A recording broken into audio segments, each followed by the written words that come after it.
السلام عليكم ورحمة الله وبركاته.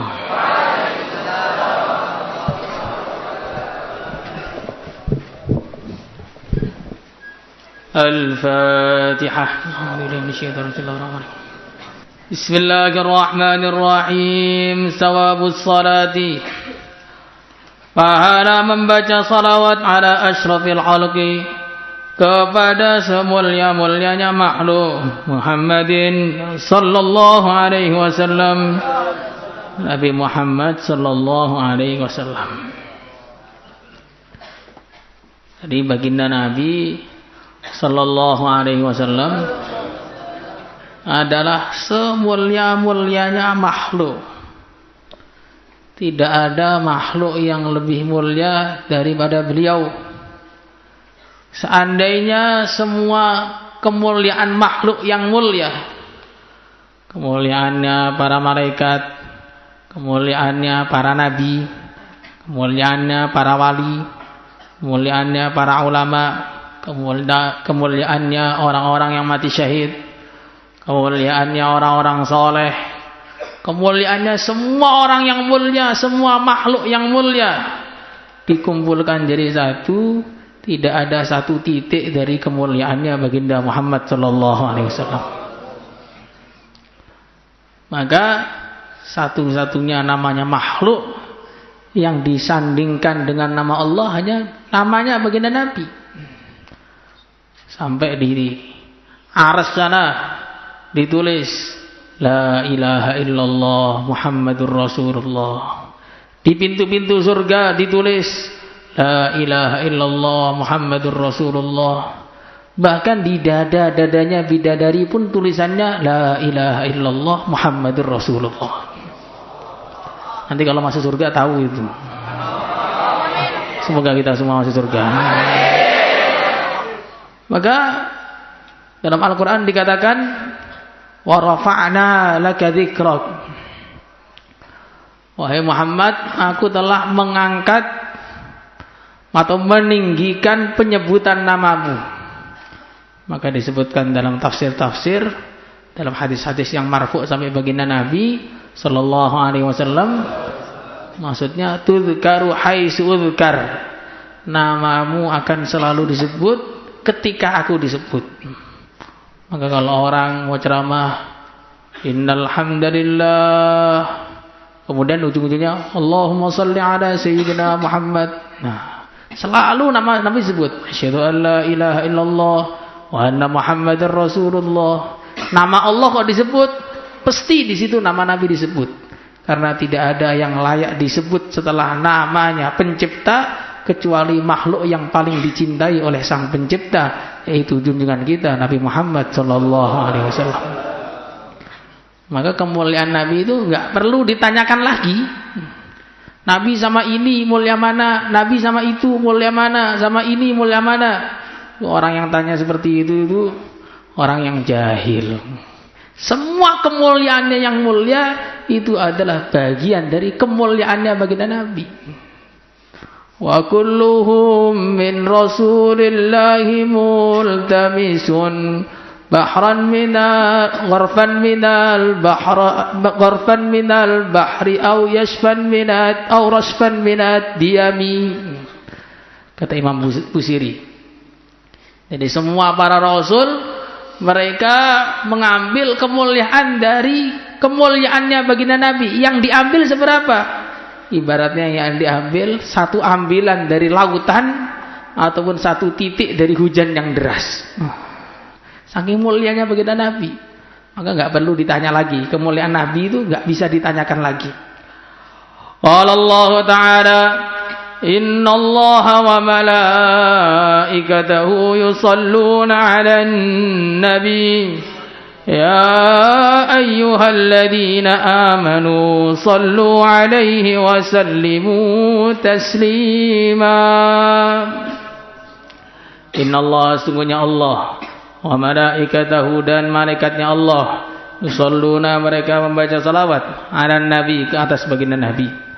Ya ayyuhalladzina, wahai orang-orang amanu yang pada beriman, sallu, bacalah salawat alaihi, kepada Nabi, Wasallimu dan ucapkanlah salam tasliman dengan mengucapkan salam yang sebenarnya. Allahumma shalli ala sayyidina Muhammad.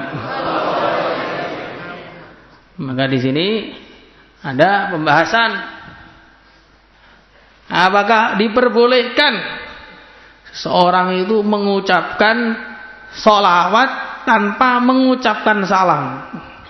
Hanya Allahumma sholli ala sayyidina Muhammad tuh boleh apa enggak? Apakah harus Allahumma sholli wa sallim ala sayyidina Muhammad? Karena di sini perintahnya dua-duanya. Shollu alaihi, ucapkanlah salawat kepada Nabi. Wasallimu, ucapkanlah salam. Jadi sholli wa sallim. Boleh enggak orang mengucapkan Allahumma sholli ala sayyidina Muhammad saja atau sallallahu ala Muhammad saja? Maka para ulama berbeda pendapat.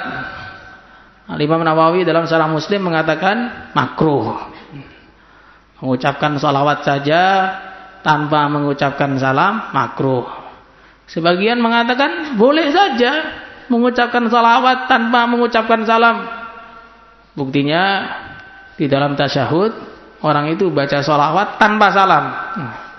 Setelah kita tasyahud, asyhadu an la ilaha illallah wa anna Muhammadar Rasulullah. Allahumma shalli ala Muhammad wa ala ali sayyidina Muhammad kama shallaita ala sayyidina Ibrahim wa ala ali sayyidina Ibrahim. Di situ tidak ada bacaan salawat, bacaan salamnya. Maka sebagian ulama mengatakan boleh baca salawat tanpa baca salam. Tapi kalau kita ingin keluar dari khilaf, wal khuruj minal khilaf mustahab, ya kita baca salawat sambil baca salam biar sepakat semua orang mengatakan salawat kita itu salawat yang baik. Allahumma shalli wa sallim ala sayyidina Muhammad. Nah, jadi baca salawat sekaligus membaca salam. Kemudian yang kedua kalinya, salah seorang ulama di Mekah, yaitu Sayyid Muhammad Al-Alawi Al-Maliki, beliau mengatakan salawat ini termasuk amalan yang boleh diamalkan oleh semua umat tanpa perlu ijazah, tanpa perlu guru. Semua orang bisa membaca sholawat. Semua orang bisa membaca sholawat walaupun gak ada gurunya, walaupun gak ada ijazahnya. Karena memang sholawat ini ijazah langsung dari Allah di dalam Al-Quran. Shollu alaihi wa sallimu taslima. Semua umat Islam disuruh sholawat.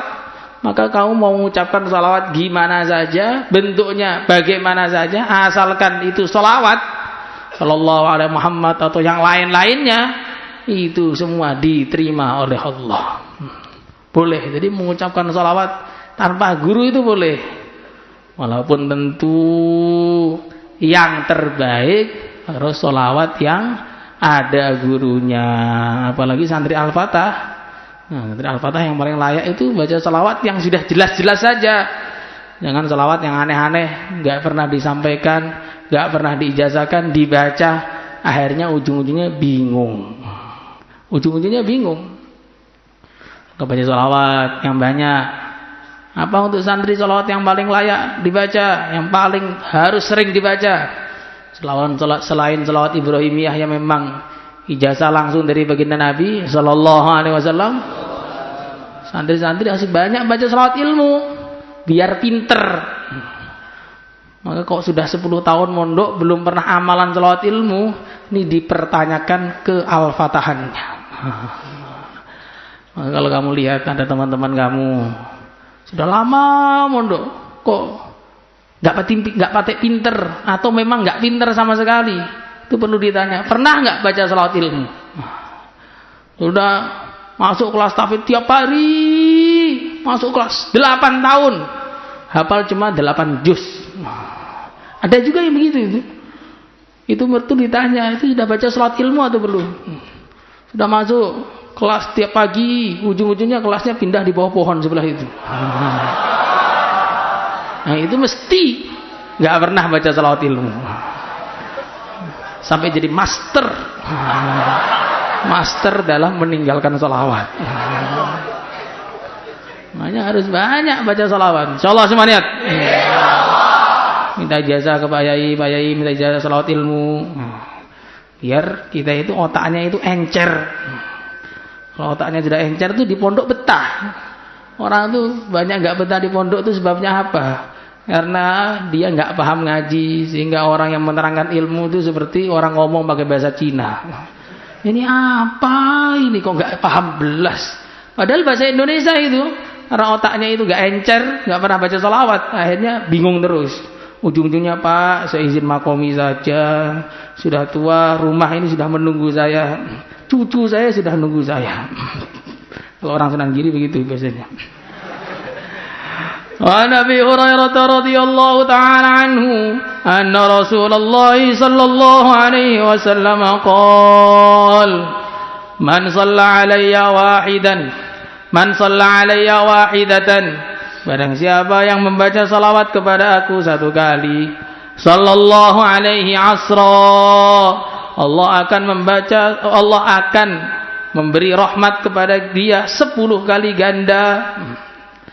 Jadi salawat itu kalau dari Allah artinya adalah rahmat. Artinya adalah rahmat. Sebagian tafsir mengatakan salawat kalau dinisbatkan kepada Allah artinya namanya akan dielu-elukan, akan disebut-sebut oleh Allah di depan para malaikat. Jadi dibangga-banggakan oleh Allah Subhanahu wa taala di depan para malaikat. Jadi salawat itu ada 2 maknanya kalau dari Allah. Yang pertama maknanya adalah Allah memberi rahmat kepada dia. Makna yang kedua, Allah akan membangga-banggakan dia di hadapan para malaikat. Dua-duanya mungkin juga dua-duanya. Ya diberi rahmat, ya dibangga-banggakan oleh Allah. Maka baca salawat yang semangat. Habis salat kita baca salawat tuh. Sallallahu ala Muhammad, sallallahu ala Muhammad. Kebanyakan itu ngelamun. Akhirnya ya wajahnya itu gelap, nggak ada cahaya baginda Nabi di situ. Diceritakan ada seseorang yang dia ini mimpi berjumpa dengan baginda Rasulullah Sallallahu Alaihi Wasallam. Kemudian dia manggil Nabi, Nabi nggak noleh. Maka akhirnya dia mengatakan, ya Rasulullah Sallallahu Alaihi Wasallam, saya pernah mendengar engkau ini lebih kenal kepada umatmu daripada ayah mengenal anaknya sendiri, ibu mengenal anaknya sendiri. Lalu kalau saya memanggil engkau nggak noleh, kenapa? Apakah engkau nggak kenal sama saya? Ya memang saya itu kenal kepada umatku, tapi saya itu mengenal mereka seukuran banyaknya sholawat yang mereka baca kepada aku. Lah kamu nggak pernah baca sholawat, ya saya nggak kenal jadinya. Maka akhirnya orang tadi bangun tidur langsung baca sholawat sehari 100 kali. Cuma 100, tapi sungguh-sungguh. Kita sehari itu hitungannya sih 500 minimal itu. Tetapi ya kurang sungguh-sungguh tadi. Akhirnya ya manfaatnya kurang. Maka orang tadi kemudian setelah istiqomah baca 100 kali, mimpi lagi ketemu baginda Rasulullah sallallahu alaihi wasallam. Dia memanggil Nabi, Nabi langsung noleh. Ya sekarang saya sudah kenal kepada kamu karena kamu sudah sering kirim sholawat kepada aku. Jadi semakin kita sering membaca sholawat kepada beliau, maka semakin Nabi kenal kepada kita. Nah, semakin kita jarang-jarang baca sholawat atau nama Nabi disebut malah diem saja, seakan-akan tidak mendengar apapun, seakan-akan tidak terjadi apapun. Ya, akhirnya Nabi kalau ketemu kita terus diem saja. Nah, kalau yang nyuekin itu teman ya nggak masalah. Kalau yang nyuekin Nabi, yang nyafatin kita siapa nanti? Maka ini baca salawat tuh amalan yang penting sekali. Tapi baca salawat harus diingat, harus ikhlas. Karena semua amalan yang tidak ikhlas itu tidak ada nilainya di sisi Allah. Berbeda dengan pemahaman sebagian orang yang berlebih-lebihan. Semua amalan itu harus ikhlas kecuali salawat. Salawat gak ikhlas diterima oleh Allah. Waduh, ini jauh yang seperti ini, jauh. Karena sudah ijma dari Quran, dari hadis, semua amalan itu kalau gak ikhlas gak diterima. Maka untuk mengkhususkan salawat itu ya perlu hadis sahih. Nah, sedangkan hadisnya itu belum ada itu, kecuali dibikin sekarang ini. Dalilnya cuma satu bait saja, a'maluna bainal qaburi wa raddiha illa salat 'ala nabi Muhammadin. Itu dalilnya bait. Lah bait itu enggak bisa jadi dalil. Makanya baca selawat juga harus ikhlas. Baca selawat itu harus ikhlas. Karena di sini juga ada hadis menjelaskan siapa baca salawat hatinya ikhlas, maka akan diberi pahala begini, pahala begini, pahala begini. Maka amalan tidak ikhlas gak ada nilainya, tanpa terkecuali salawat. Maka kita baca salawat pun harus ikhlas, jangan tertipu dengan kata-kata orang yang meremehkan ikhlas. Pokoknya sementing maca selawat mesti itu kalau ikhlas. Kalau nggak ikhlas ya mesti nggak diterima. Wa an Abdurrahman bin Auf radhiyallahu anhu qala kharaja Rasulullah sallallahu alaihi wasallam fattaba'tuhu. Nabi sallallahu alaihi wasallam telah keluar dan aku mengikutinya hatta dakhala nahlan, sehingga beliau masuk di kebun kurma. Fasajada, maka beliau sujud. Fa atala sujuda, maka beliau memanjangkan sujudnya. Hatta hiftu, sehingga aku takut, au khasyitu, atau aku khawatir, ayyakunallahu qad tawaffahu, Allah Subhanahu wa taala sudah mewafatkan beliau, au qabadahu, atau mengambil beliau, maksudnya mengambil ruhnya. Ini termasuk bagian dari penting yang kita pahami. Jadi para sahabat itu saking cintanya kepada baginda Rasulullah sallallahu alaihi wasallam, selalu khawatir kalau nanti Nabi begini gimana, nanti Nabi begini gimana, dan kekhawatiran mereka terhadap nasibnya baginda Nabi atau kondisinya baginda Nabi itu menaikkan derajat mereka di sisi Allah. Maka ada sebagian ulama, sebagian wali itu jadi wali itu bukan hanya karena wiritannya banyak, bukan hanya karena banyak, bukan karena hatinya bersih saja, tapi karena perhatiannya kepada para wali. Setiap ada seorang wali safar, disiapkan uangnya, siapkan pakaiannya, baru jalan sebentar ditanya lagi, ini kesehatannya bagaimana, terus karena beliau itu seperti itu terus Allah angkat, bukannya jadi wali, jadi pimpinan para wali di seluruh dunia. Gara-gara apa? Gara-gara perhatian dengan seorang wali, akhirnya Allah angkat beliau jadi seorang wali juga. Nah, kalau perhatiannya bukan karena Allah, ya dosa malahan. Ini perhatian seseorang itu, sifat perhatian itu saja, itu kalau diletakkan di tempat yang tepat bisa mengangkat derajatnya seseorang. Maka kita perlu juga kalau gurunya kelihatan sakit atau nggak masuk, didoakan biar sehat, bukan? Wah, ustadznya safar ini. Langsung keluar depan kelas semua. Biasanya seperti itu. Lagi takaza. Qala, maka Abdurrahman bin Auf mengatakan, baji itu maka aku melihat angduru. Baji itu maka aku datang angduru, usaha untuk melihat angduru melihat Nabi. Farafa, maka beliau mengangkat ra'sahu, kepala beliau yang mulia. Faqala, maka beliau mengatakan, malaka ya Abdurrahman, ada apa denganmu wahai Abdurrahman? Qala, maka Abdurrahman mengatakan, fadzakartu dzalika lahum, maka aku menyebutkan alasanku melihat Nabi kepada Nabi. Faqala, maka Nabi mengatakan, inna Jibril, sesungguhnya Jibril qala li, mengatakan kepada aku, ala yasurruka, apakah tidak menggembirakan kepada engkau, annallahu azza wa jalla, bahwasanya Allah azza wa jalla yaqul, beliau mengatakan, Allah berfirman, man shalla 'alaika shallaitu 'alaihi, siapa yang membaca salawat kepada engkau, aku akan membaca salawat kepadanya, aku akan bersalawat kepadanya.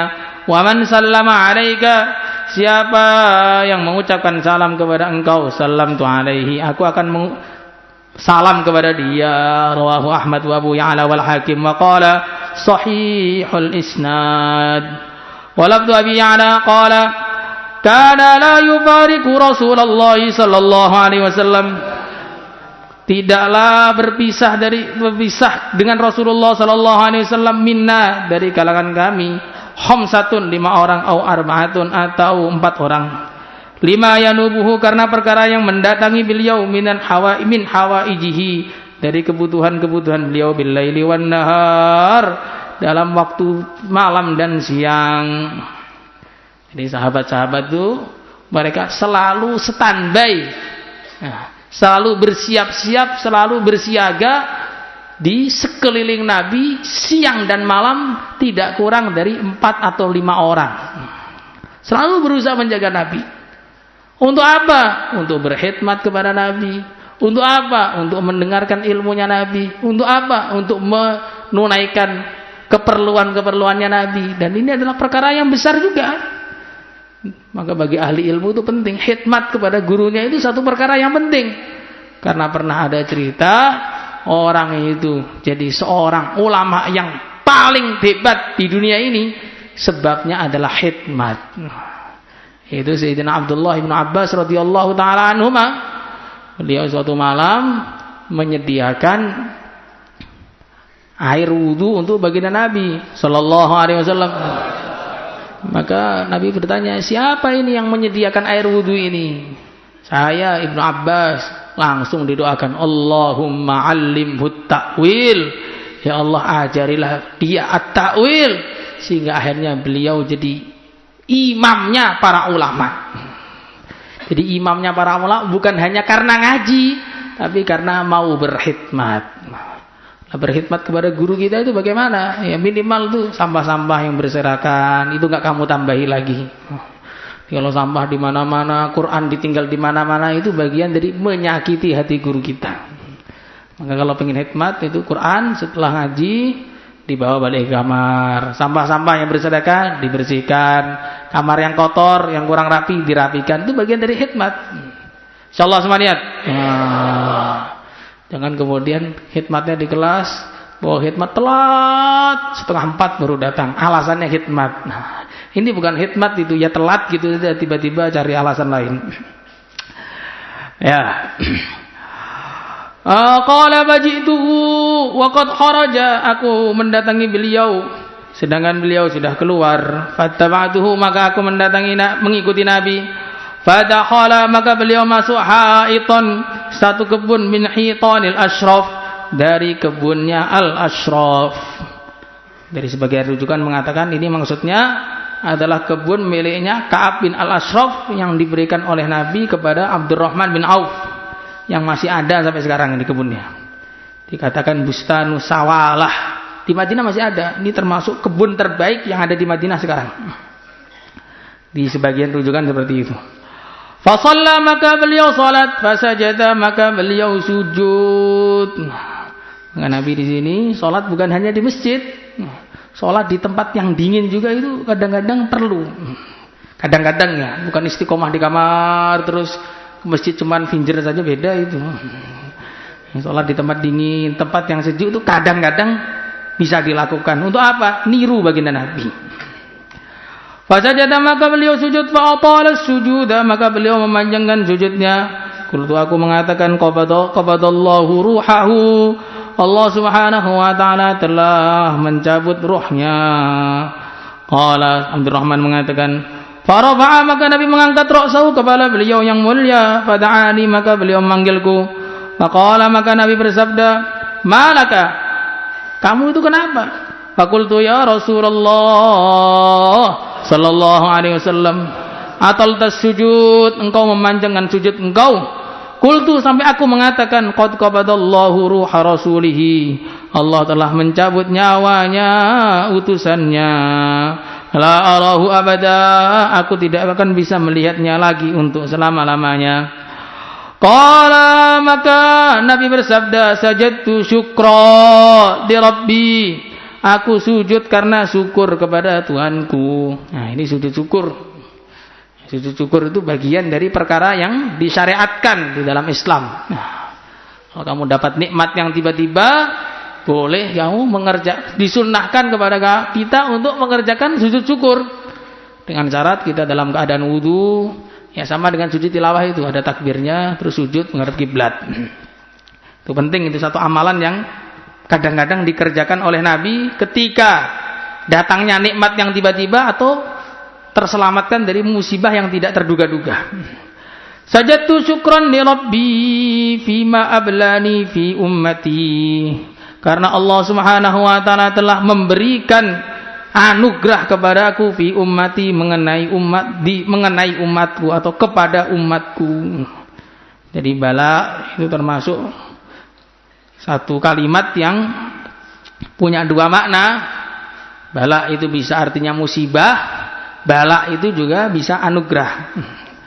Fima ablani fi ummati, Karena Allah Subhanahu wa taala telah memberikan anugerah kepada aku fi ummati, di dalam urusan umatku. Nah, kita lihat nih baginda Rasulullah sallallahu alaihi wasallam yang diberi nikmat umatnya, tapi yang syukur baginda Nabi. Saking sayangnya baginda Nabi ini kepada umat, pokoknya perkara yang menyenangkan umat baginda Nabi ya senang, perkara yang menyusahkan umat baginda Nabi juga susah. Azizun alaihi ma'anittum. Nabi itu kalau ada perkara yang menyusahkan umatnya, Nabi itu susah sekali. Sampai beliau mengatakan, siapa yang ngurus umatku kok nyusahkan, maka ya Allah susahkanlah hidup dia. Kenapa? Karena Nabi nggak suka ada umatnya disusah-susahkan, tuh Nabi nggak suka. Ini penting ini bagi yang punya pangkat-pangkat tertentu.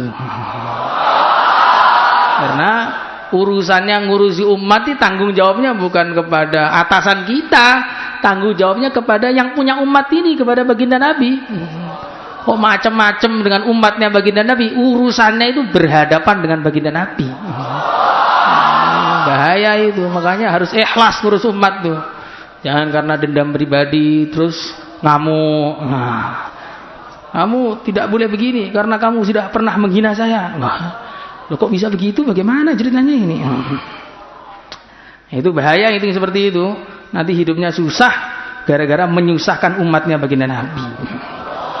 Dan sudah banyak terbukti itu, sudah banyak terbukti. Bima ablani bi ummati. Lah kita juga harus praktekkan ini, akhlak ini kepada kita. Artinya kalau ada orang lain seneng, kita ikut seneng. Kalau ada orang lain susah, kita juga ikut turut prihatin. Jangan dibalik. Kalau ada temannya susah, seneng, mampus kamu. Siapa suruh kamu begitu dengan saya? Nah, ini akhlak buruk, ini akhlak yang seburuk-buruknya akhlak ya begini. Ini termasuk akhlaknya orang-orang munafikin menghadapi orang Islam yang seperti itu.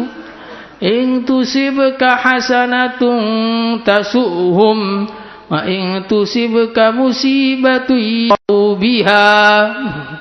Jadi kalau orang Islam kena musibah, mereka senang. Kalau orang Islam kena dapat nikmat, mereka susah. Lah kalau ada orang seperti itu sekarang ini, berarti memang dapat warisannya orang munafikin zaman dulu. Ahli waris. Ahli waris itu mungkin ada aliran darah-darahnya Ibnu Ubay dan teman-temannya itu yang seperti itu. Apa nikmat yang diberikan oleh Allah kepada umatnya? Man shalla alayya salatan min ummati. Siapa yang membaca salawat kepada aku satu kali salawat dari kalangan umatku, kata wallahu lahu asra hasanat, Allah akan menulis baginya 10 kebaikan, wa maha anhu asra sayyiat, dan Allah akan menghapus darinya 10 keburukan. Ternyata yang membuat Nabi sujud syukur tuh nikmat agama. Orang dapat pahala, Nabi seneng. Orang hilang dosanya, Nabi juga seneng. Lah sekarang kita ini kalau seneng itu kadang-kadang senengnya nggak ada hubungannya dengan agama. Seneng dapat wesel, seneng baju baru, seneng makannya enak, seneng ditraktir makan, ya, seneng traktir makan juga ada. Jadi senengnya itu perkara-perkara yang nggak ada kaitannya dengan agama. Lah ini masih seneng-seneng yang nggak berguna dan nggak ada nilainya. Nah, kalau seneng yang ada nilainya itu seneng yang dikaitkan dengan agama. Itulah seneng yang sempurna, itu seperti itu. Nah sekarang ini bulan Maulid. Nah, waktunya kita bersenang-senang dengan datangnya penggembira yang merubah hidup kita, junjungan kita Muhammad sallallahu alaihi wasallam. Allahumma shalli ala sayyidina Muhammad. Allahumma shalli ala sayyidina Muhammad wa ala ali sayyidina Muhammad. Alhamdulillahi rabbil alamin.